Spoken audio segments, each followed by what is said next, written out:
சக்தி இருக்குதா, தேங்காய்க்கா போய் பூஜை பண்றீங்க யாரோ சொல்லிக்கிறாங்க. அப்படி இல்லை, அது ஒரு விதமா சேர்த்துனா அதுக்கு ஒரு சக்தி இருக்குது. அந்த சக்திக்கு நாம கும்பிடுக்கிறோம். தேங்காய் ஒண்ணு சாமானியம் இல்லை. சிவன் மாதிரி 3 கண் இருக்குது அவனுக்கு. கொஞ்சம் முடி எடுத்து பார்த்தீங்கன்னா அவன் ஒன்னும் சாமானியம் இல்லை. 3 வச்சுட்டு இருந்தானே, உங்க மாதிரி 2 வச்சா உட்கார்ந்து இருக்கிறான். 3 கண்ணுன்னு அர்த்தம் என்னன்னு, பொருள் தன்மைக்கு தாண்டி இருக்கிற தன்மை யார் உணர முடியுமோ அவனுக்கு 3 கண். 3 கண்ணு இங்க ஏதோ ஓப்பன் ஆயிடும்னு இல்லை. இந்த உடல் தாண்டி என்ன இருக்கிறதுன்னு பாக்குற திறமை உங்களுக்கு வந்துருச்சுன்னா எது பார்த்தாலும் பேரானந்தம். என்னத்துக்குன்னா, எது பார்த்தாலும் படைத்தலுக்கு மூலமா இருக்கிறதே தெரியுது நமக்கு கண்ணில். இப்போ இந்த கலசம் கும்பம் எதோ எடுத்து வந்தாங்களே, இது என்ன இருக்குது? அதுல ஒரு பாத்திரம், ஒரு தேங்காய், அவ்வளவுதானே இருக்குது.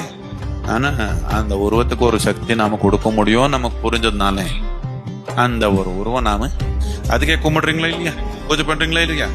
தேங்காய் இப்படி ஆயிட்டாங்க, 3 கண் வந்துருச்சு. உங்களுக்கு இன்னொரு கண்ணை கொடுக்கணும்ன்றதுக்காக தான் இந்த முயற்சி.